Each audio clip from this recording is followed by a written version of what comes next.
अभी थोड़ी देर पहले मैंने बताया था बैलेंस शीट में तो दो ही हेड आने वाले हैं, एक लायबिलिटी जिसको हम इक्विटी एंड लायबिलिटी कहते हैं और दूसरा एसेट। तो हमें यहाँ पर वर्ड है calls and advance. Calls and advance में आपको जो पैसा मिला है वो थोड़े टाइम के लिए है। कॉल्स एंड एडवांस कहते हैं किसको है कि आपको मैंने कहा फर्स्ट इंस्टॉलमेंट देनी, आपने फर्स्ट के साथ सेकंड भी दे दी, सेकंड 3 महीने के बाद देनी थी। आपको फर्स्ट इंस्टॉलमेंट के लिए कहा, आपने फर्स्ट के साथ सेकंड भी दे दी। अब 3 महीनों के बाद जब मैं दूसरों से सेकंड लूंगा तो आप नहीं दोगे, तो अपने आप वो अमाउंट उसमें एडजस्ट हो गया। तो कितने टाइम मेरे लिए एडवांस पैसा? खाली 3 महीने। तो वो मेरे लिए करंट लायबिलिटी में होगा और वो भी सब हेड आएगा अदर करंट लायबिलिटी। समझ में आया? ये क्लियर हुआ? राइट। आवाज आएगा इसमें, आवाज आएगा, पीछे का चल रहा है, आवाज आएगी बस। चलो आगे बढ़ते हैं। उसके बाद प्रोविजन मतलब कुछ पैसा हमने साइड में निकाल के रखा है। प्रोविजन दो होते हैं, एक शॉर्ट टर्म प्रोविजन, एक लॉन्ग टर्म प्रोविजन। जैसे कि आपने टैक्स के लिए पैसा निकाल के रखा कि इस साल जितना मैंने कमाया नेक्स्ट ईयर मुझे टैक्स भरना पड़ेगा। तो अभी जैसे जनवरी चल रहा है, फरवरी मार्च जाएगी तो हमारा पूरा अंदाजा आएगा कि ना पूरे साल में मैंने कितना कमाया। जैसे मान लो 10 लाख कमाया तो 10 लाख पे लगभग 1 लाख रुपए टैक्स भरनी पड़ेगी। तो मैं पैसा साइड में निकाल के रखूंगा कि ये 1 लाख मुझे टैक्स गवर्नमेंट जब मार्च पूरा होगा ना, अप्रैल मई जून जुलाई के आसपास टैक्स भरते हैं, तो जून जुलाई में टैक्स भरनी पड़ेगी।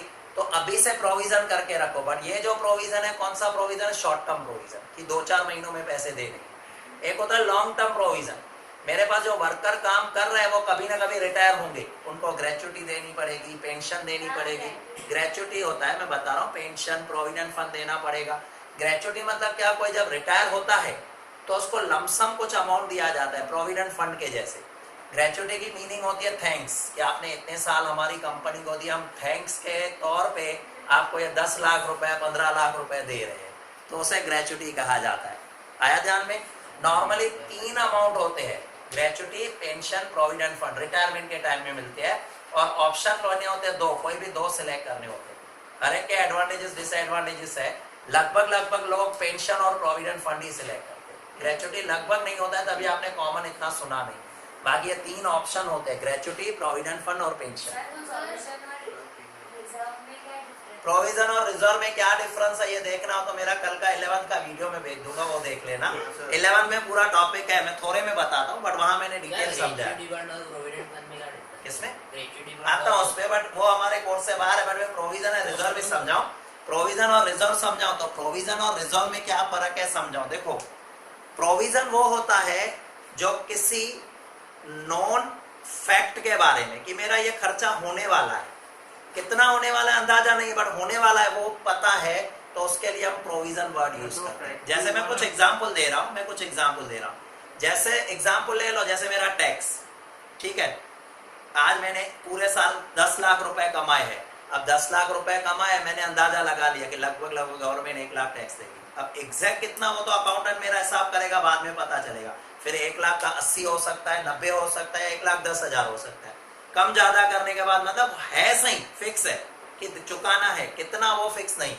उसी तरह से एग्जांपल ले लो, बैड डेब्ट्स रिजर्व, नाम रिजर्व है बट रियल में वो प्रोविजन है। प्रोविजन क्योंकि बैड डेब्ट्स रिजर्व में भी क्या होता है, मेरे 50,000 के डेटर है, उसमें से कुछ डूब जाएंगे, अप्रोक्सीमेटली हम साइड में निकाल दे 10%, चलो 10% तो 5,000 निकाल के प्रोविजन रख लिया, वो प्रोविजन है। प्रोविजन हमेशा नॉन फैक्ट के बारे में होता है, जो होने वाला है।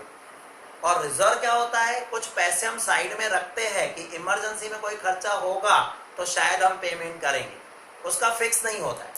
रिजर्व जो होता है ना वो हमेशा फिक्स नहीं होता है। रिजर्व हमेशा साइड में रखा गया पैसा है जिसको पता ही नहीं है कि खर्चा होगा भी कि नहीं होगा। प्रोविजन इतना पता है कि होगा जरूर, प्रोविजन इतना पता है कि होगा जरूर, ऐसा नहीं कह सकते को नहीं होगा। और रिजर्व ऐसा होता है कि जो हो भी नहीं भी हो, फिक्स नहीं है। ग्रेचुटी प्रोविजन रखा जाता है, वो फिक्स है कि हाँ चुकानी ही चुकानी है। प्रोविडेंट फंड प्रोविजन रखा जाता है, चुकाना ही चुकाना है। बट जैसे अगर हम कहे जनरल रिजर्व में कुछ पैसे डालने हैं ताकि इमरजेंसी में काम आएंगे, तो फिक्स थोड़ी है कब काम आएंगे। पर हो सकता है कि नॉर्मली आपने रखा है, हो सकता है काम नहीं भी आए, वो रिजर्व। जो काम फिक्स नहीं है कि आएगा नहीं आएगा, वो आपकी रिजर्व। हाँ, वो भी देखो, कंटिजेंसी रिजर्व क्यों रखते हैं कि सपोज इमरजेंसी में काम आएगी, इमरजेंसी आए जरूरी थोड़ी है। जरूर थोड़ी है, हमने वर्कर्स कॉम्पनसेशन का फंड रखा हुआ है, एक्सीडेंट होगा तो देंगे, पता है कि एक्सीडेंट होगा ही, नहीं भी होगा, और रिटायर पता है वर्कर होंगे ही होंगे, तो उनके लिए प्रोविजन। हाँ 2 मिनट में बंद करूँ, ये लंबा हो जाएगा नहीं तो। चलो नेक्स्ट आइटम जो है वो सिक्योरिटी प्रीमियम। सुनना, सिक्योरिटी प्रीमियम पहले बैलेंस शीट का हेड सोचना। सिक्योरिटी प्रीमियम लायबिलिटी साइड आती है तो आएगा इक्विटी एंड लायबिलिटी, और सिक्योरिटी प्रीमियम आपकी किस में आती है? रिजर्व्स एंड सरप्लस में। तो मेन हेड कौन सा होगा? शेयर होल्डर फंड, राइट, और उसमें रिजर्व्स एंड सरप्लस। आ रहा ध्यान में? अभी नेक्स्ट पे आ जाओ। जनरल रिजर्व कहाँ आएगी? रिजर्व्स एंड सरप्लस में आएगी। सोचो, तो मेन हेड बैलेंस शीट में इक्विटी एंड लायबिलिटी, फिर शेयर होल्डर फंड और रिजर्व्स एंड सरप्लस, फिर डिबेंचर। अभी ये सोचो, डिबेंचर हमारा एक कर्जा है, कर्जा है तो लायबिलिटी में आएगा, मतलब बैलेंस शीट का हेड तो आएगा इक्विटी एंड लायबिलिटी। हाँ फॉर्म के अकॉर्डिंग, कंपनी के अकाउंट, अभी फॉर्म नहीं, कंपनी के अकाउंट। तो बैलेंस शीट के इक्विटी एंड लायबिलिटी आएगा। मेन हेड आएगा आपका नॉन करंट लायबिलिटी, क्योंकि ये 5-10 साल के लिए होते हैं, और नॉन करंट लायबिलिटी के अंदर भी सब हेड आता है long term borrowing. Non current देखो बैलेंस शीट में, देखो जो लायबिलिटी साइड है उसमें 3 हेड है, 3 मेन 3 हेड है। पहला share holder fund, non current liability, current liability, 3 head है। उनमें भी नॉन करंट लायबिलिटी में भी आपका आ जाएगा लॉन्ग टर्म बोरोइंग, तो लॉन्ग टर्म बोरोइंग में आया होगा, राइट। नेक्स्ट पे आ जाओ, क्रेडिटर। अभी क्रेडिटर आपको पता है, एक तो लायबिलिटी मतलब बैलेंस शीट का मेन हेड कौन सा होगा? Equity and liability. फिर क्रेडिटर होते हैं ना शॉर्ट पीरियड के लिए, होता है 2, 4, 6 महीनों के लिए, तो ये आएगा करंट लायबिलिटी। और करंट लायबिलिटी के अंदर भी आएगा ट्रेड पेएबल, तो ये ट्रेड पेएबल हो गया। समझ में आया? Next, loss as per statement of profit and loss. Loss as per statement, मैंने आपको क्या कहा? प्रॉफिट एंड लॉस जो बनाते थे ना, उसमें जो प्रॉफिट होता हम 11th में कैपिटल में प्लस करते थे, लॉस होता तो कैपिटल में माइनस। अब यही बात हम कैपिटल के जगह रिजर्व में रखेंगे, रिजर्व में प्लस और माइनस। तो आपका प्रॉफिट एंड लॉस में जो भी लॉस आएगा वो रिजर्व्स में से माइनस किया जाएगा, रिजर्व्स में से, और प्रॉफिट आएगा रिजर्व में प्लस करेंगे। तो रिजर्व कहाँ होगी? Liability side. रिजर्व का मेन हेड क्या होगा? शेयर होल्डर फंड होगा, और शेयर होल्डर फंड के अंदर 2 हेडिंग है, एक है कैपिटल, शेयर कैपिटल, और दूसरा है रिजर्व्स एंड सरप्लस। तो बैलेंस शीट लायबिलिटी साइड दे, लायबिलिटी में मेन हेड देखेगी ना तो शेयर होल्डर फंड है, उसमें 2 हेड है, एक है शेयर कैपिटल, दूसरा रिजर्व्स एंड सरप्लस। तो मेन हेड तो हमारा शेयर होल्डर फंड है ना। तो पहले बैलेंस शीट पेज देख जो कल हमने देखा था, उस पेज पे आ जा। हाँ तो मैं क्या कह रहा हूँ, वो कहाँ लिखेंगे? देख, जब मैं बैलेंस शीट बनाऊंगा तो ये लायबिलिटी साइड होगी। लायबिलिटी साइड में पहले जो मेन हेड होगा ना मेरा, होगा share holder fund. Share holder fund में पहले आएगी शेयर कैपिटल, उसमें नहीं लिखना है मुझे। बी होगा रिजर्व्स एंड सरप्लस, तो मैं कहाँ लिखूंगा? रिजर्व्स एंड सरप्लस में इसको माइनस करूंगा, तो कहने में क्या आएगा? कौन सी साइड? Liability side. हाँ, प्रॉफिट एंड लॉस में से जो करंट ईयर का लॉस आता है वो यहाँ पर माइनस किया जाएगा। आ गया ध्यान सबको? क्लियर? नेक्स्ट क्या है? Public deposit. देखो डिबेंचर जैसा ही है, पब्लिक से हमने डिपॉजिट लिया पैसे, तो हमारी बोरोइंग है और लॉन्ग टर्म बोरोइंग है। तो बैलेंस शीट में आएगा लायबिलिटी साइड मेन हेड, और next head main head, sorry balance sheet head liability, main head आएगा आपका नॉन करंट लायबिलिटी, और लॉन्ग टर्म बोरोइंग एक आएगा। नेक्स्ट हो गया प्रपोज डिविडेंड। अब जो प्रपोज डिविडेंड एक इलस्ट्रेशन 2 हो गया।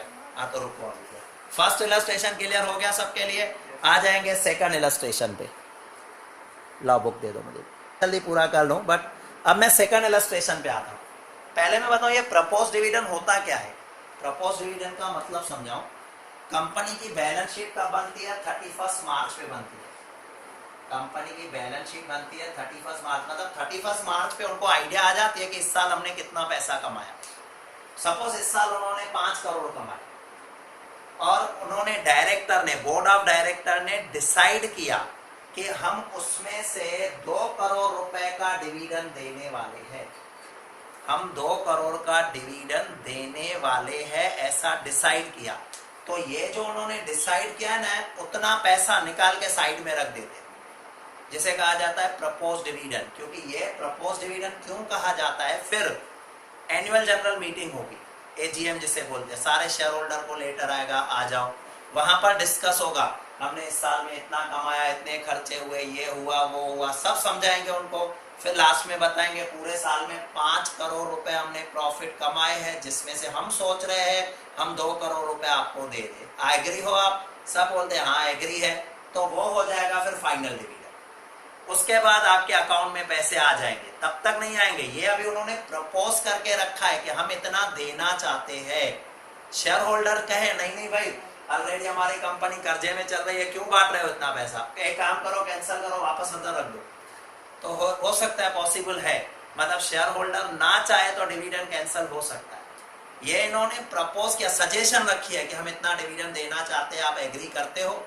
शेयर होल्डर इसको बढ़ा नहीं सकते बट कम कर सकते हैं। शेयर होल्डर का पावर होता है, जो डायरेक्टर ने डिविडेंड डिसाइड किया है उससे आप कम कर सकते हो, उतना ही रख सकते हो, बट उसको इंक्रीज नहीं कर सकते। तो यहाँ पर इसका नाम प्रपोज क्यों पड़ा है? क्योंकि हम इतना देना चाहते हो। लगभग ऐसा होता है, शेयर होल्डर में वो मान लेते हैं ठीक है कोई प्रॉब्लम, क्योंकि पैसा मिल रहा है तो कौन मना करेगा। बट इसके रूल्स मैंने बताया, चाहे तो उसे कैंसिल करवा सकते हैं। तो इसका नाम पड़ा प्रपोज डिविडेंड। प्रपोज डिविडेंड को हम क्या करते हैं, हमें पता है कि ये बस सपोज कंपनी की बैलेंस शीट डिसाइड हुई, 1-1.5 महीने में एजीएम होगी, एनुअल जनरल मीटिंग होगी, वहां फाइनल हो जाएगा। तो ये पैसा निकाल के हम रख देते हैं करंट लायबिलिटी में। ये पैसा करंट लायबिलिटी ना, ऐसा कुछ भी रूल नहीं होता है। 31 मार्च के बाद 6 महीनों में कोई भी डेट पे रख सकते हो। 6 महीने से ज्यादा एक्सटेंड नहीं कर सकते। इस साल थोड़ा उनको वो दिया था, एक्सटेंशन पीरियड दिया था, और इस साल का एजीएम कैंसिल भी करवा दिया था, क्योंकि ऑनलाइन कुछ कंपनियों ने किया, बस सभी के लिए फिजिकली पॉसिबल नहीं था। तो एजीएम इस साल का उन्होंने पोस्टपोन कर दिया कि नेक्स्ट ईयर या तो डबल समझो कर लेंगे। इस साल का किसी का भी लगभग एजीएम नहीं हुआ। 31 मार्च से 30 सितंबर का टाइम पीरियड होता है, 6 महीने। उसमें कभी भी आप सारे बुक्स ऑफ अकाउंट चेक कर लो, ऑडिट करवा लो, सीए की साइन हो जाए, फिर उसकी एजीएम होती है। तो एजीएम में सारी ये बातें डिस्कस होती है। तो वहां पर वो आपका dividend, final dividend. But in short, जो आपने 31 मार्च को किया, 6 महीने में तो फाइनल हो ही जाएगा। तभी इसे कौन सी लायबिलिटी कहते हैं? Current liability. और करंट लायबिलिटी के अंदर भी एक आता है शॉर्ट टर्म प्रोविजन, क्योंकि ये प्रोविजन आपने रखा है।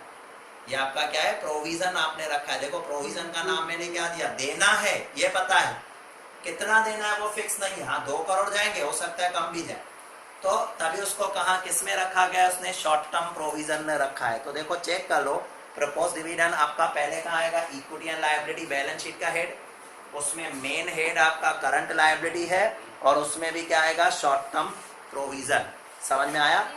क्या शॉर्ट टर्म ही होता है ना, क्योंकि आज मैंने डिसाइड किया तो थोड़े टाइम में तो आपका फाइनल हो जाएगा ना, 2-4-6 महीनों में फाइनल हो जाएगा, तभी उसको शॉर्ट टर्म प्रोविजन कहते हैं। राइट, नेक्स्ट सेकंड पे मैं आता हूं, ध्यान से सुनना। सेकंड है अनक्लेम डिविडेंड। अब ये अनक्लेम डिविडेंड क्या होता है समझना। सपोज पहले के टाइम में, सुनना ध्यान से, पहले के टाइम में जब बैंकिंग इतना एडवांस नहीं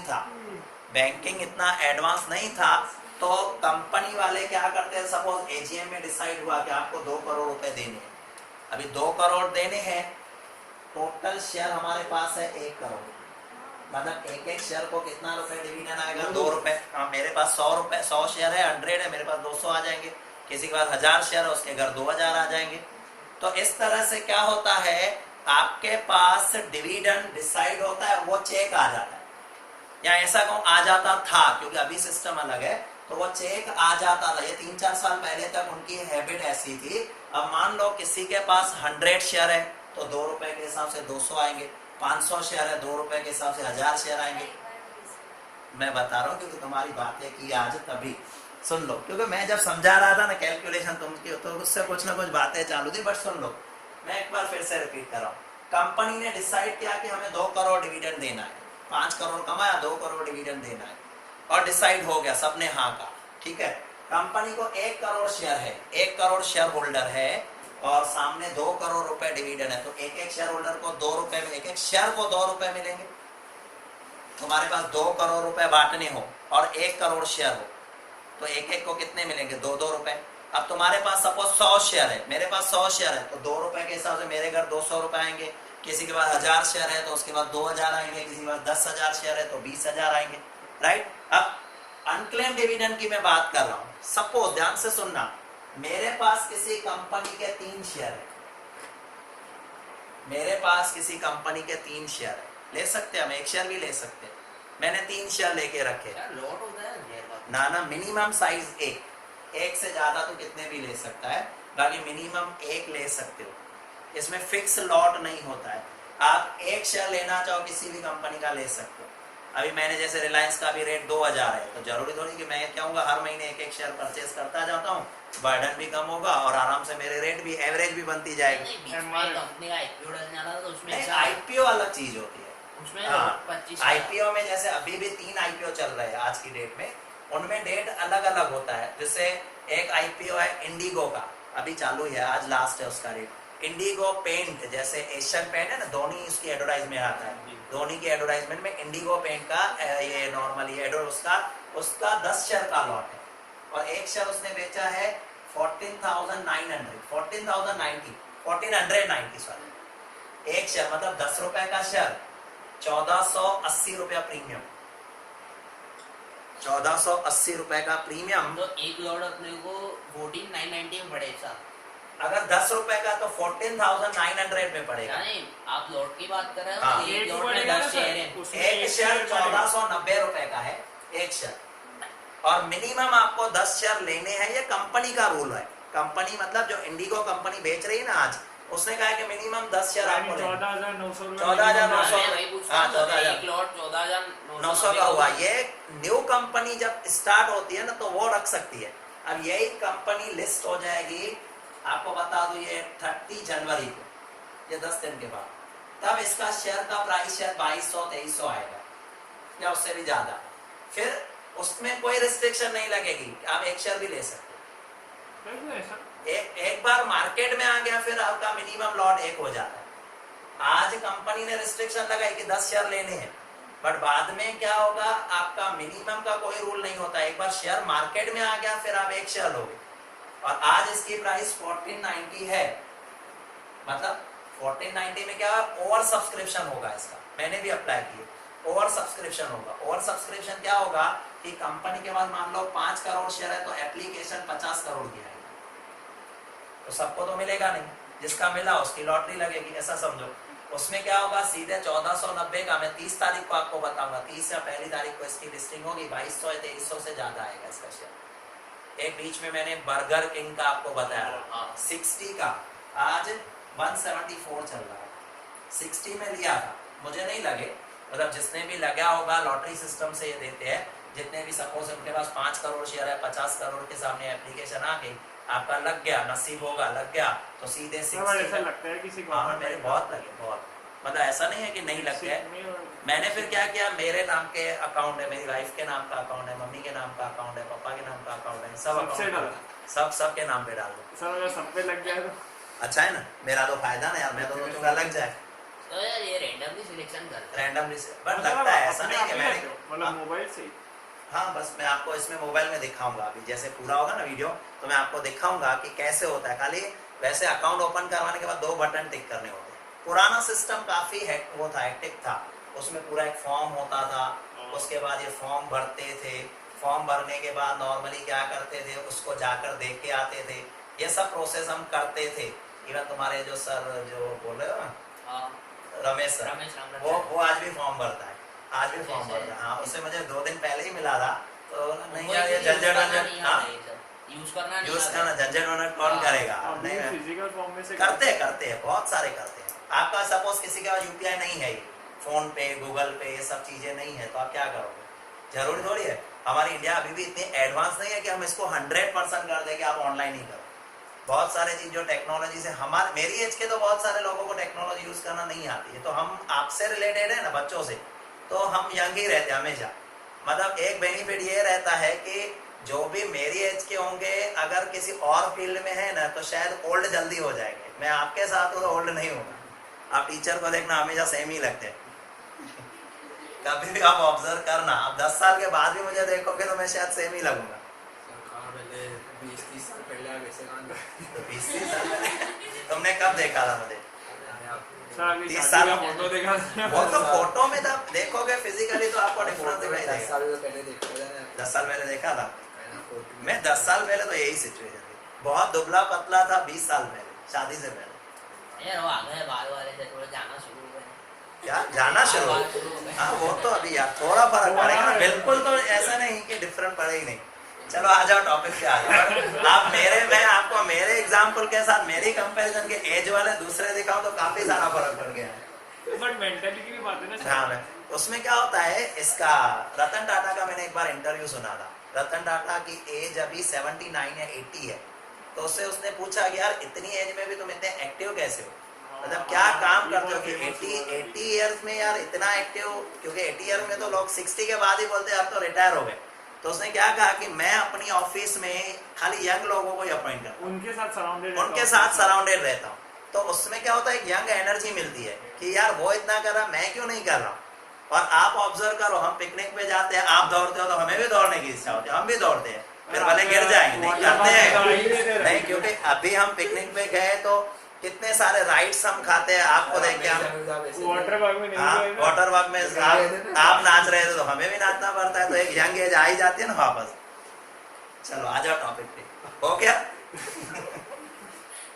सर आप टिक्का भी बनाना चालू करते हाँ अनक्लेम डिविडेंड हुआ क्या, मैं अभी टॉपिक पे ही था। सुन लो तो हुआ क्या, सुन लो अनक्लेम डिविडेंड कहाँ हुआ।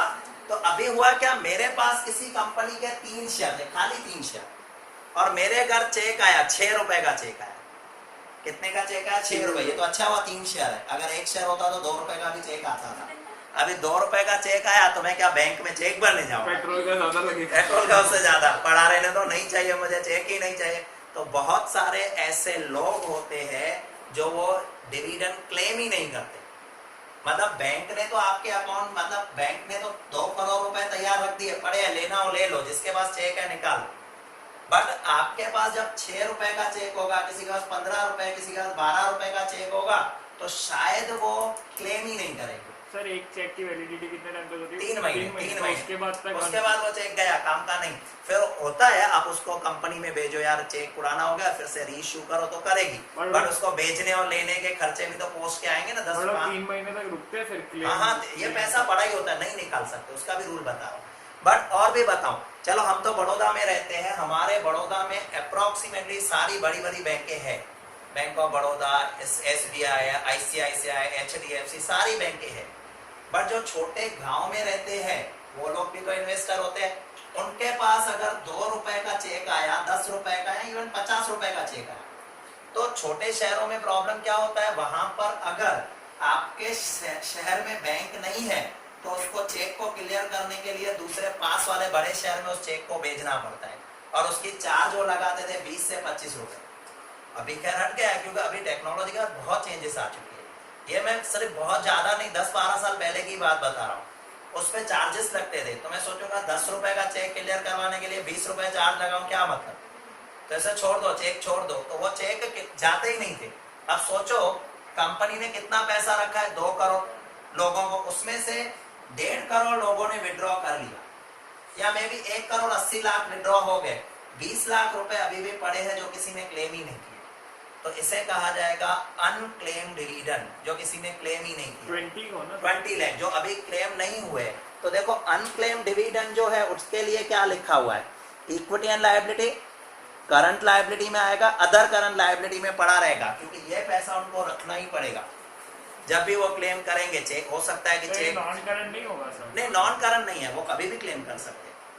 मैं भी क्योंकि कल ही आए, सपोज कंपनी में यार चेक पुराना हो गया, चेंज करके दे दो, 1-2 दिन में चेंज करके दे दे, वो क्लेम कर दे, पॉसिबल है, वो कभी भी क्लेम, उतना पैसा पड़ा रहता है। एक रूल बता दूं जो आपके कोर्स में नहीं है, ये पैसा कंपनी को 8 साल तक उसी अकाउंट में फिक्स रखना ही पड़ेगा। 8 साल तक 8 साल तक कोई भी क्लेम कर सकता है, पुराना डिविडेंड 8 साल तक क्लेम कर सकते हो। फिर 8 साल के बाद क्या, 8 साल के बाद जो अगर कोई क्लेम नहीं कर रहा है तो वो पैसा यहाँ से निकाल कर एक फंड बनाना पड़ता है जिसका नाम होता है इन्वेस्टर एजुकेशन फंड। हाँ इन्वेस्टर, वो पढ़ाई नहीं करवाएंगे उनको, इन्वेस्टर एजुकेशन फंड में डाल देना पड़ता है। इन्वेस्टर एजुकेशन फंड क्या होता है बताऊं, इनसे वो जो समाज के इन्वेस्टर है उनको सुझाव करेंगे, उनको सिखाएंगे कि इन्वेस्टमेंट क्या होती है। और इन्वेस्टमेंट हर बार एक जुआ नहीं है, जो हमारे समाज में एक मिथ फैला हुआ है, एक गलत विचारधारा फैली हुई है कि शेयर मार्केट मतलब खाली जुआ। तो उसके लिए ही आप नॉर्मली ऑब्जर्व करोगे ना, टीवी पे एडवर्टाइजमेंट आती है म्यूचुअल फंड, सही है, सही है, क्यों दिखाता है कि अगर प्रॉपर तरीके से इन्वेस्टमेंट करो तो गलत नहीं है, शेयर मार्केट गलत नहीं है। तो लोगों को सिखाते हैं कि आप जब कंपनी उनके लिए प्रोग्राम अरेंज करना, टीवी पे ऐड देना, वो इस फंड में से कर सकते। 1-1.5 लाख में टीवी पे ऐड देके दिखा, एक टीवी पे ऐड बहुत होता है, हाँ बहुत होता है, ये तो कुछ भी नहीं है। और ये तो अच्छा, और भी रखेंगे ना कि किसी के प्रॉब्लम को सॉल्व करना, उनकी इन्वेस्टमेंट में जो प्रॉब्लम आते हैं उनके लिए उनको हेल्प करना, अलग अलग centres banana, but in short investment के लिए पैसा यूज करना है। हमें नहीं देखना है, हमें देखना है कि वो करंट लायबिलिटी में पैसा पड़ा होना चाहिए 8 साल तक। चलो नेक्स्ट पढ़ते हैं। उस नहीं हुआ ना, बट तुम्हें पता है कि वो कब आने वाला है, कभी भी जाग जाएगा यार, मेरे 10 साल के चेक 4 साल के पड़े, अभी ये काम करो 25-25 के सारे चेक 6 साल के जमा करके एक दे दो मुझे, तो दे भी सकते हैं। नेक्स्ट, उसके बाद आता है बॉन्ड। बॉन्ड भी एक तरह से सोचो ना, 3 चीजें साथ में यूज होती है, डिबेंचर, पब्लिक डिपॉजिट और बॉन्ड। बॉन्ड क्या होता है? Bond is also a borrowed capital, एक तरह की बोरोड कैपिटल ही होती है जो कंपनियां लेती है पब्लिक से। जैसे नॉर्मल एग्जांपल डिबेंचर, डिबेंचर और बॉन्ड में फर्क क्या है वो बताऊं। डिबेंचर वैल्यू छोटी होती है, 100 का एक होता है, और डिबेंचर के बॉन्ड की वैल्यू 5000 होती है मिनिमम। और मोस्टली बॉन्ड जो होता है ना, रिजर्व बैंक ऑफ इंडिया या गवर्नमेंट, ऐसी जो खास करके गवर्नमेंट संस्था है ना, वो बॉन्ड निकालती है। इवन पब्लिक प्राइवेट कंपनियां भी बॉन्ड निकाल सकती है, दोनों में ज्यादा कोई फर्क नहीं। आप डिबेंचर समझो या बॉन्ड समझो, एक ही होते हैं आपके लिए, सेम ट्रीटमेंट है। देखो बॉन्ड आपकी लायबिलिटी है, तो पहले आएगा लायबिलिटी साइड। कौन सी लायबिलिटी है? नॉन करंट, क्योंकि जल्दी नहीं चुकानी है, 2, 4, 5 साल के होते ही है। और उसमें भी नॉन करंट में भी होगा लॉन्ग टर्म बोरोइंग, चेक कर लो, ये सही है ना, है क्लियर? दोनों पे इंटरेस्ट पे करना पड़ता है, बट दोनों की टेक्निक थोड़ी अलग अलग होती है, दोनों है सेम। उसमें बॉन्ड कभी कभी ऐसा भी आता है, देखो मैं बताऊं, जो हमारे डायरेक्ट काम का नहीं, बॉन्ड में ऐसा भी आता है, उसके ऊपर 10,000 लिखा होगा, बॉन्ड के ऊपर मत लिखा होगा मैच्योर आफ्टर 5 इयर्स, उसके पैसे 10,000 5 साल के बाद मिलेंगे। आज आपको मैं 7,000 में दे रहा हूं, फिर इंटरेस्ट कुछ भी नहीं मिलेगा। 7 में मेरे से ले लो, 5 साल के बाद 10,000 ले लेना, 7 आज मुझे दे दो, समझो जो 3,000 का डिफरेंस है वो आपका इंटरेस्ट। इसे कहते हैं deep discount bond. Deep discount में भी 6 भी हो सकता है, ये 7 की जगह 6 भी हो सकता है, 5 भी हो सकता है। वो कंपनी कितने में बेची वो कंपनी के ऊपर है। उसमें क्या करना पड़ता है, मुझे इंटरेस्ट का टेंशन नहीं लेना, हर साल में कुछ भी नहीं दूंगा। 5 में आप ले लो मुझसे, 5 साल के बाद सीधे 10 दूंगा। वो भी सेम होती है, public deposit equal to debenture जैसे होती है, हमारे लिए सेम, बट दोनों के लिए टेक्निकल डिफरेंस समझाऊं। डिबेंचर जो होते हैं ना, सिक्योर्ड होते हैं, उनके पास कंपनी की जो एसेट होती है ना वो गिरवी होती है, जैसे सिक्योर्ड डिबेंचर कहते हैं। पब्लिक डिपॉजिट अनसिक्योर्ड है, उनके पास कुछ भी गिरवी नहीं है, मतलब इन केस कंपनी बंद हो जाए तो पब्लिक डिपॉजिट पे रिस्क रहता है ज्यादा। एक बार कंपनी बंद हो गई तो कंपनी के, हाँ पीस ऑफ पेपर ही है वो, डिबेंचर शेयर्स वो एक तरह का पीस ऑफ पेपर ही है, बट शेयर्स ओनर है, उनका जो प्रॉफिट होगा उसमें हिस्सा मिलेगा। डिबेंचर, पब्लिक डिपॉजिट और बॉन्ड ये बोरोड कैपिटल है, उनको फिक्स रेट का जो इंटरेस्ट है ना, कंपनी कितना भी ज्यादा कमाए, मैं तो उनको फिक्स जो 10% डिसाइड है वही दूंगा, चाहे कम भी कमाए लॉस भी करे तो भी उनको 10% देंगे। प्रेफरेंस जो होती है डिबेंचर और बॉन्ड वालों को देते हैं, फिर शेयर फिर ये नहीं ऐसा नहीं है। मतलब जब कंपनी बंद होती है, लॉस होता है, तो सबसे पहले आते हैं डिबेंचर। डिबेंचर को चुकाने के बाद बॉन्ड भी देखते हैं, सिक्योर्ड और अनसिक्योर्ड होते हैं, उसके बाद public deposit, public deposit last सबसे शेयर्स। आ गया ध्यान में? चलो नेक्स्ट पे आते हैं, बिल्स पेएबल। आपको पता ही है, equity and liability, bills payable current liability है, और सामने क्या है, ट्रेड पेएबल। समझ में आ रहा है मैं क्या कह रहा हूँ? ध्यान जा रहा है ना सबका? एक एक वर्ड क्लियर करते रहो। इसके बाद डिबेंचर फिर से आ गया, नहीं डिबेंचर रिडम्पशन रिजर्व है, सॉरी डिबेंचर रिडम्पशन रिजर्व क्या होती है? रिडम्पशन मतलब वर्ड पता है क्या होता है? रिडम्पशन मतलब चुकाना। मैंने कल भी बताया था, मान लो मैंने 50 लाख के डिबेंचर इश्यू किए, कितने के? 50 लाख के, जिसका पैसा मुझे 10 साल के बाद देना है, जिसका पैसा मुझे 10 साल के बाद देना है। 10 साल के बाद कितना देना पड़ेगा? 50 लाख। मैं इंटरेस्ट तो हर साल दे देता हूँ, तो 10 साल के बाद मुझे 50 लाख रुपए देना पड़ेगा। तो मैं क्या करता हूँ, हर 5-5 लाख रुपए साइड में रखते जाता हूँ। जो 5-5 लाख साइड में रखता हूँ उसका नाम है डिबेंचर रिडम्पशन रिजर्व। हर साल प्रॉफिट में से साइड में 5-5 लाख रखता गया, नाम रखा डिबेंचर रिडम्पशन रिजर्व। तो सोच के देखो, रिजर्व है तो लायबिलिटी साइड ही आएगी। अच्छा, कौन सी लायबिलिटी है? Non current. क्यों नॉन करंट भाई? क्योंकि सीधी बात है, ये पैसे चुकाने अभी थोड़ी है, डिबेंचर को चुकाने, और डिबेंचर जब लॉन्ग टर्म होते हैं तो इसकी लायबिलिटी भी लॉन्ग टर्म ही हो गई। तो डिबेंचर के लिए देखो, पहले बैलेंस शीट एड में क्या, हाँ reserve and surplus, sorry equity liability share holder fund, हाँ सॉरी मैं बताऊं, ये हमारी रिजर्व है, हमारा पैसा है। तो रिजर्व कोई भी होती है ना, वो कहाँ आती है? शेयर होल्डर फंड में, जो सेकंड नंबर है रिजर्व सरप्लस में। शेयर होल्डर थोड़ी होते हैं। नहीं, शेयर होल्डर नहीं होते हैं। सिंपल सोचो, ये 50 लाख मैंने लिए, ठीक है, ये क्या नाम है इसका? डिबेंचर। इनको तो मैंने लायबिलिटी दिखाई है ना, ये मुझे कब देने? 10 साल के बाद। इस अभी क्या हुआ, मेरा इस साल 1 करोड़ का प्रॉफिट हुआ, मैंने क्या किया, उसमें से 5 लाख रुपए साइड में रखे। किसके लिए? कि मुझे इनको देने।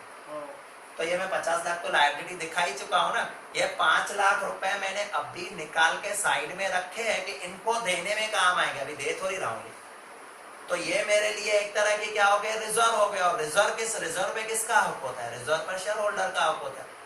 रिजर्व पर किसका हक होता है? Share holder. रिजर्व कोई भी रखो, जनरल रिजर्व या कैपिटल रिजर्व या कोई भी, वो हमेशा कहाँ आती है? शेयर होल्डर के फंड में आती है और रिजर्व एंड सरप्लस में आ जाती है। क्लियर हुआ? नेक्स्ट, इसके बाद देखो टर्म लोन। टर्म लोन है ना, टर्म लोन 2 तरह के होते हैं, एक होता है शॉर्ट टर्म लोन और एक होता है लॉन्ग टर्म लोन। कुछ भी नहीं कहा गया हो तो हम ऐसा मानते हैं लॉन्ग टर्म लोन है। शॉर्ट टर्म लोन होगा ना तो वो क्लियर बताएगा आपको, और शॉर्ट टर्म लोन होगा तो करंट लायबिलिटी में आएगा। बट ये टर्म लोन खाली है तो ये लॉन्ग टर्म लायबिलिटी है, डिबेंचर जैसा ही हुआ, लॉन्ग टर्म लायबिलिटी है। और लॉन्ग टर्म लायबिलिटी मतलब नॉन करंट लायबिलिटी। आया ध्यान में? फिर रिजर्व फंड देखो, जो मैंने रिजर्व फंड थोड़ी देर पहले बताया था, कोई भी रिजर्व होगी लायबिलिटी साइड आएगी, कोई भी रिजर्व आपकी होगी लायबिलिटी साइड आएगी। और लायबिलिटी साइड कौन से हेडिंग में आएगी? शेयर होल्डर फंड में। शेयर होल्डर के अंदर 2 फंड होते हैं, एक कौन सा? इक्विटी कैपिटल, और दूसरा रिजर्व एंड सरप्लस में आ जाएगा।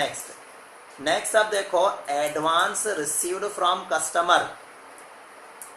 सपोज कितनी बार ऐसा होता है, कस्टमर कुछ पैसे देके जाते हैं, सर सपोज दुकानदार के तौर पर आप बैठे हो, ये चीज मेरी बना के रखना, मैं कहूंगा कल परसों आएगी, हाँ पैसे रख लो। तो वो पैसे टेम्पररी है, वो उनके पैसे वैसे कल परसों दे देगा, तो आज दे दिए, उसे हम कहते हैं एडवांस। तो ये मेरी कौन सी लायबिलिटी हो गई? Current liability. ये मेरी कौन सी लायबिलिटी में आएगा? Current liability. अब करंट लायबिलिटी में अंदर देखोगे ना, बहुत सारी 3-4 चीजें हैं। करंट लायबिलिटी में 3-4 चीजें हैं। एक आता है जैसे कि ट्रेड पेएबल। अब ये ट्रेड पेएबल थोड़ी है, मुझे थोड़ी उनको देने। ट्रेड पेएबल में आते हैं क्रेडिटर और बिल्स पेएबल, ये तो उन्होंने मुझे एडवांस दे रखा है, जो अदर करंट लायबिलिटी में हम एडजस्ट करते हैं। देखो अदर करंट लायबिलिटी में आ गया। Clear? Next, outstanding interest on debenture. Outstanding interest on debenture क्या होता है? डिबेंचर को हर 6 महीने या हर साल इंटरेस्ट देना पड़ता है। डिबेंचर को हर 6 महीने या हर साल इंटरेस्ट देना पड़ता है, वो हम पहले से ही डिसाइड करके रखते हैं।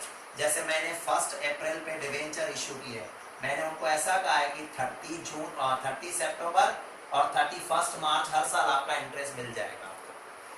मैंने 30 सितंबर पे उनको इंटरेस्ट दे दिया, 31 मार्च आई है बट मैंने अभी तक उनका इंटरेस्ट नहीं दिया। 50,000 उनको इंटरेस्ट देना है जो अभी बाकी है। अप्रैल सपोज हो गई, अप्रैल के 4-5 दिन हो गए, मैंने इंटरेस्ट दिया ही नहीं उनको। अब ये जो इंटरेस्ट है आपको कब देना पड़ेगा? 2-4 दिन में दे देना पड़ेगा, ऐसा तो नहीं 2-4 साल निकाल दोगे इसके लिए। तो ये आपकी करंट लायबिलिटी है, ये आपकी क्या हो गई? करंट लायबिलिटी है। देखो करंट लायबिलिटी में भी हम इसे नॉर्मली किस में रख रहे हैं? Other current liability. Other current liability में हम रख सकते हैं। तो ये करंट लायबिलिटी में भी, अदर करंट लायबिलिटी में क्यों? तो आप सोचो लायबिलिटी साइड में करंट लायबिलिटी में क्या क्या आ रहा है। देखो 5 चीजें, कौन कौन सी 5 चीजें? आप बैलेंस शीट निकालो, 4 है 5 है? 4। कौन कौन सी है मैं बताऊं? पहले short term borrowing. Short term borrow, ये मेरी बोरोइंग नहीं है, ये मेरी एक तरह से बोरोइंग नहीं है। सेकंड, ट्रेड पेएबल, ये ट्रेड पेएबल भी नहीं है क्योंकि डिबेंचर को पैसा देना, ये ट्रेड पेएबल थोड़ी हुआ। Third, other current liability, other current liability में ये आ जाएगा। और दूसरा एक शॉर्ट टर्म प्रोविजन, ये कोई प्रोविजन नहीं है तो हम किस में एडजस्ट करते हैं इसको? Other current liability. फिर बैंक ओवरड्राफ्ट। अब बैंक ओवरड्राफ्ट आपका है, ये क्या होता है? बैंक से कभी हम कुछ पैसे उधार लेते हैं, बट जो ओवरड्राफ्ट का सिस्टम होता है ना, वो ऐसा होता है कि जल्द से जल्द क्लियर करना पड़ता है।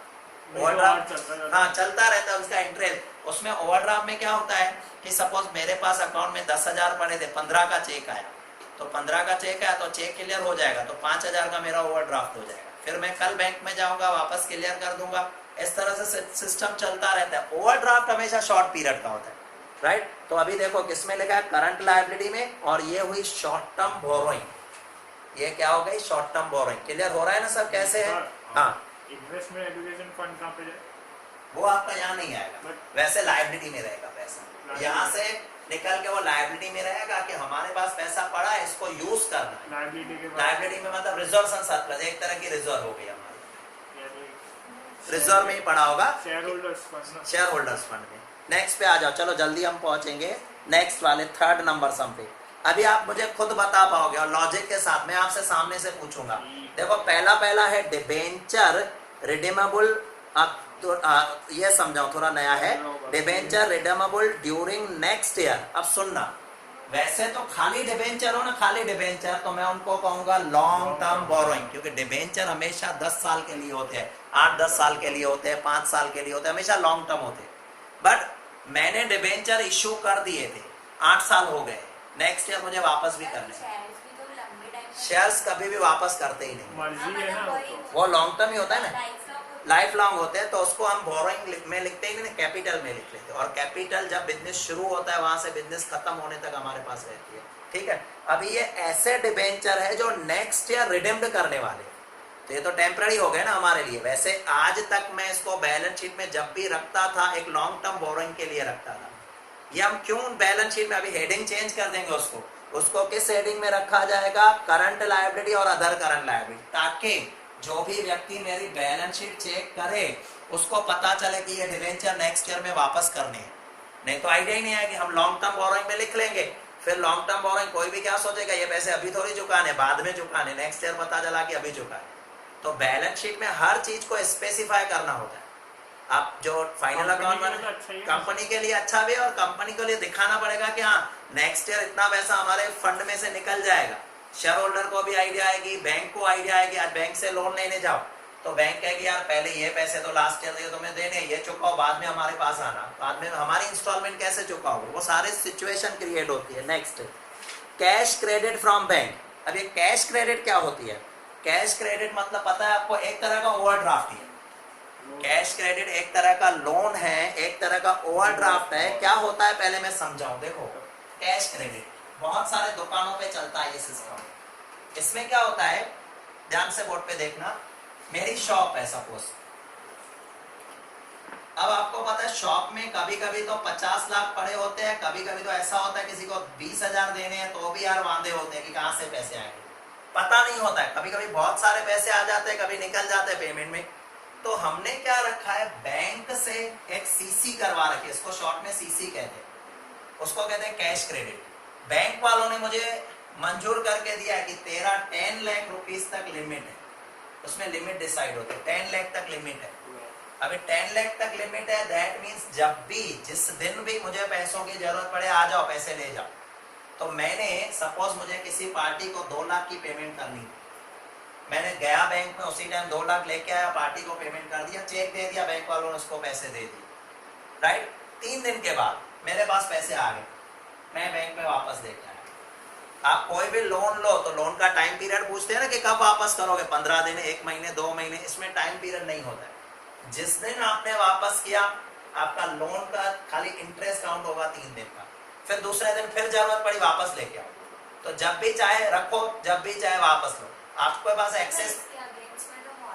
हाँ मॉर्गेज होता है ना, सीसी में आपकी शॉप मॉर्गेज होगी, या जो गुड्स पड़े हैं वो मॉर्गेज करेंगे। हाँ स्टॉक को खास मॉर्गेज करेंगे। एक तरह का कॉल मनी हुआ कि जब आपको कॉल मनी, आपको जब पैसों की जरूरत है लेके आओ, आपके पास एक्स्ट्रा रखवा के आओ, तो आपको कस्टमर को ज्यादा बेनिफिट। वरना तो मान लो चलो मैंने 10 लाख का लोन ले लिया, उसमें से 4 लाख यूज किया, 6 लाख मेरे घर पे ही पड़े हैं, जो मेरे घर पे पड़े उस पर भी मुझे इंटरेस्ट तो देना ही पड़ रहा है। और सीसी होगी तो मैं 6 लाख सीधे जमा कर दूंगा, तो मेरा इंटरेस्ट खाली 4 लाख पे ही आएगा। समझ में आ रहा है मैं क्या कह रहा हूँ? ये वाला 6-4 वापस होता हूँ। देखो मान लो लोन की बात करें, लोन सीसी नहीं, लोन की, तुमने बैंक से 10 लाख का लोन लिया, और तुम्हारे खाली यूज हुए 4 लाख, ठीक है। अभी 4 लाख तुम्हारे यूज हुए, तो 6 लाख तुमने निकाल के कहाँ रख दिया? अपने तिजोरी में पड़े हैं, घर पे पड़े हैं कि मुझे 15 दिन के बाद या 20 दिन के बाद या 1 महीने के बाद यूज होने वाले। हुआ क्या? अननेसेसरी 1 महीने का तो तुमने फालतू ब्याज भर दिया। तुमने बैंक से तो 10 लाख लिया, बैंक वाले तो तुमसे 10 लाख के 10 लाख का इंटरेस्ट देंगे, वो तो नहीं कहेंगे तुमने यूज कितने की, तुम्हें तो पूरा। और सीसी की फैसिलिटी हो ना, तो तुम्हें लोन अप्रूव करवा लो 10 लाख, विड्रॉ 4 लाख, 6 लाख मत विड्रॉ करो। या 10 लाख तुम्हें ऐसा था कि मुझे 10 की पेमेंट करनी, तुमने 10 विड्रॉ कर ली, पेमेंट खाली 4 की हुई, दूसरे दिन पता चला यार 4 ही यूज हुई है, तो बाकी 6 पड़े हैं, तो वापस जमा करो। तो तुम्हें फिर एक दिन का 10 लाख का इंटरेस्ट पड़ेगा, दूसरे दिन से 4 लाख का इंटरेस्ट हो जाएगा, तो तुम्हारा इंटरेस्ट बच जाएगा। तो उस फैसिलिटी को कहते हैं सीसी। बट कंपनी के लिए सोचो तो ये भी बोरोइंग ही है, ये भी बोरोइंग है ना। हाँ, शॉर्ट टर्म बोरोइंग है, क्योंकि इसमें लंबे टाइम तक नहीं, पैसे आते जाते रहते हैं। कोई भी दुकानदार, हाँ, जब तक इंटरेस्ट ना चुकाओ मतलब तब तक वो चलता ही रहता है ना। इंटरेस्ट ना चुका हो मतलब जो हमने 4 लाख जो विड्रॉ किया, हाँ, वो हम 4 लाख डालेंगे, हाँ, और जो इंटरेस्ट है वो इंटरेस्ट तो अपने आप होता है ना, इतना इंटरेस्ट हुआ तो आपको भी वो भी पैसे तो बढ़ने। जब तक ये प्रिंसिपल अमाउंट नहीं चुकाएंगे तब तक इंटरेस्ट उतना लगता है। हाँ, लगता ही रहेगा ना। जब तक तुमने ये 4 लाख लिए हैं, जितने दिन के लिए लिए, सपोज तुमने 10 दिन के बाद चुकाए, तो 10 दिन का इंटरेस्ट भी ऐड हो जाएगा बाद में तुम्हारे अकाउंट में। वो 10 दिन का इंटरेस्ट, तो तुम्हें कहेंगे 10 लाख लिया था, 10 दिन का इंटरेस्ट 3000 हुआ, तो तुम्हें टोटल 4 लाख 3000 देने पड़ेंगे, वो उस हिसाब से काउंट होगा। तो कैश क्रेडिट मैंने बताया, कैश क्रेडिट है आपकी current liability, short term borrowing है ये भी, जैसे ओवरड्राफ्ट के लिए किया, सेम आया ध्यान में। Next, provision for tax. अब मैंने आपको बताया हम प्रोविजन क्यों रखते हैं, क्योंकि कुछ टाइम में पे करना होता है, और टैक्स का प्रोविजन तो शॉर्ट टर्म ही होता है। तो देखो शॉर्ट टर्म बोरोइंग में आया होगा, करंट लायबिलिटी में शॉर्ट टर्म बोरोइंग है। रेंट रिसीव्ड इन एडवांस, आपको एडवांस में रेंट मिला, तो आपको होता है लायबिलिटी साइड पे। वैसे तो हम 11-12 में तो ऐसे ही लायबिलिटी पे रख देते कि कहीं भी रखो कोई टेंशन नहीं, वो अच्छा था। बट ये थोड़ा नॉलेज वाला है ना। Equity and liability, current liability में हुआ अदर करंट लायबिलिटी, समझ में आ गया। नेक्स्ट पे आ जाओ, देखो शॉर्ट टर्म लोन है। अभी मैंने कहा पहले आपको टर्म लोन लिख के दिया था, तो मैंने कहा लोन 2 तरह के होते हैं, एक शॉर्ट टर्म होता है, एक लॉन्ग टर्म होता है। कुछ भी नहीं लिख के दिया हो तो हमेशा लॉन्ग टर्म मानते हैं, यहाँ शॉर्ट टर्म लिख के दिया है। देखो शॉर्ट टर्म लिख के दिया है, राइट। अब इसमें equity and liability, current liability हो गई, और वो short term borrowing. Short term मतलब जैसे बैंक ओवरड्राफ्ट, सीसी, सेम हो गई है। नेक्स्ट, शॉर्ट टर्म लोन के नीचे क्रेडिट बैलेंस लिखा हुआ हाँ, है। क्रेडिट बैलेंस क्यों लिखा हुआ है? क्योंकि देखो लोन में जो हम लेते हैं ना, उनमें क्रेडिट बैलेंस मतलब हमारी लायबिलिटी, मतलब हमने लिया है। अगर शॉर्ट टर्म लोन ऐसा भी होगा दिया हो किसी को, तो वो भी हो सकता है। तो शॉर्ट टर्म लोन, पहला कोई क्वेश्चन आएगा सर दिया है कि लिया है, तो उन्होंने मेंशन किया कि लिया है, क्रेडिट बैलेंस है। नेक्स्ट, प्रोविजन फॉर ग्रेच्युटी आ गया। ग्रेच्युटी जो होती है ना, हमेशा जब रिटायर होता है ना तो वर्कर को देते हैं, जैसे प्रोविडेंट फंड, ग्रेच्युटी, ये सब सेम है, राइट। तो ग्रेच्युटी देखो नॉन करंट लायबिलिटी है, करंट तो नहीं हुई क्योंकि रिटायर अभी थोड़ी हो रहा है, नॉन करंट लायबिलिटी है। और वो भी कौन सा provision? Long term provision, provident fund का भी सेम। अगर प्रोविडेंट फंड आया तो उसके लिए भी सेम। फिर वर्कर्स एक्सीडेंट कॉम्पनसेशन फंड। अभी मैंने क्या बताया, वर्कर्स एक्सीडेंट कॉम्पनसेशन फंड क्या है? आपने एक तरह का रिजर्व है, राइट। अभी मैंने आज एक डिफरेंस समझा ना, अभी मुझे ज्यादा एक्सप्लेन करने की जरूरत नहीं पड़ेगी। मैंने वर्कर के लिए एक्सीडेंट होगा शायद उसके लिए पैसे रखे हैं, पक्का एक्सीडेंट होगा नहीं, तो ये प्रोविजन नहीं है। भले नाम कोई भी हो, प्रोविजन रखे, बट ये रिजर्व है क्योंकि फिक्स नहीं है, और होगा तो भी कितना होगा वो खर्चा नहीं, हमें नहीं आइडिया है। तो ये देखो किस में रखा हुआ है, workers accident compensation fund, equity and liability में शेयर होल्डर फंड, और रिजर्व एंड सरप्लस में आएगा। आपको इतना भी याद बता दूं कि जब हम एडमिशन वाला चैप्टर करते थे तो वर्कर्स कॉम्पनसेशन फंड पार्टनर में बांट देते थे, क्योंकि वो भी एक तरह की क्या है, रिजर्व ही है। नेक्स्ट, उसके बाद है preference share capital. Equity share capital जैसा ही हुआ प्रेफरेंस शेयर कैपिटल। कैपिटल 2 तरह की होती है कंपनियों में, एक होती है इक्विटी शेयर कैपिटल और दूसरी होती है प्रेफरेंस शेयर कैपिटल। सर आपने जो अभी खरीदा वो कौन सा? इक्विटी प्रेफरेंस को कभी हम नहीं देखते। उसके पीछे रीजन है, ये बहुत ही स्लो मूविंग है।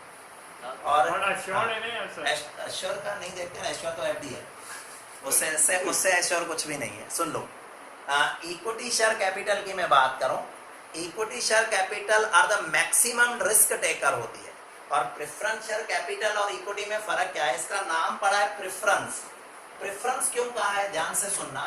क्योंकि क्या होगा, पहली बात जब डिविडेंड देना होता है ना, कंपनी को प्रॉफिट हुआ तो पहले इसको डिविडेंड देंगे। फिक्स हाँ, और दूसरा इसका डिविडेंड फिक्स होता है, जैसे कि 10% या 12% है ना, उसको पहले से ही बता देंगे कि आपको 12% देंगे। मतलब कंपनी ने आस्था कंपनी ने पहले जब भी प्रॉफिट कमाया तो डिवेंचर का इंटरेस्ट दे दिया, बैंक लोन सब चुका दिया, अभी भी पैसे पड़े हैं, तो पहले प्रेफरेंस शेयर होल्डर को डिविडेंड देंगे। डिवेंचर जैसा ही होगा ना, फिक्स ना ना इंटरेस्ट देना है और पहले से बात करना है। डिबेंचर जैसा एग्जैक्टली नहीं हुआ, क्योंकि रीजन है डिबेंचर सिक्योर्ड होते हैं, तुम्हारे पास प्रॉफिट हो न हो तुम्हें उनको इंटरेस्ट देना ही देना पड़ता है। किसको? डिबेंचर को।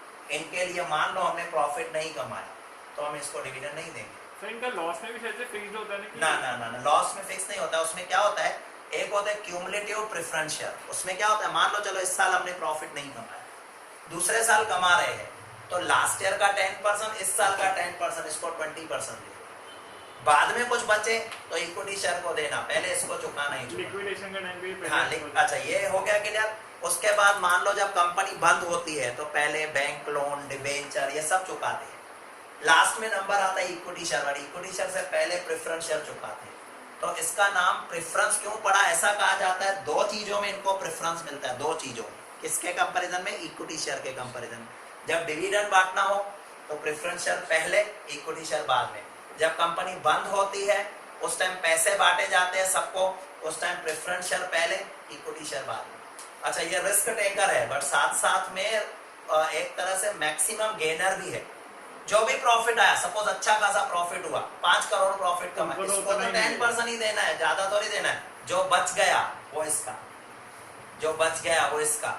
उसी तरह से जब कंपनी बंद होती है और अच्छी खासी अमाउंट हमारे पास पड़ी है, कंपनी लॉस में नहीं थी, कंपनी प्रॉफिट में थी, किसी रीजन की वजह से बंद हो गई। जैसे एक सिंपल एग्जांपल ले लो, गुजरात में गुटखा बैन हो गया मान लो, तो गुटखा की माणिकचंद कंपनी बहुत अच्छा प्रॉफिट कमा रही थी और उसको बंद करना पड़ा, तो उनके शेयर होल्डर को लॉस नहीं होगा, सबको पैसा मिला, सबको। कंपनी जो है ना सॉल्वेंट थी, इंसॉल्वेंट नहीं थी, प्रेफरेंस शेयर होल्डर को भी मिला, और लास्ट में इक्विटी शेयर होल्डर को अच्छा खासा पैसा। सर उनको एजीएम में राइट्स भी ज्यादा होते हैं, ज्यादा होते हैं, इसको वोट देने के राइट्स होते हैं, डायरेक्टर अपॉइंट करने के राइट्स होते हैं, सब इक्विटी शेयर को ही राइट्स होते हैं। तो प्रेफरेंस शेयर परसेंटेज फिक्स होता है। किसका?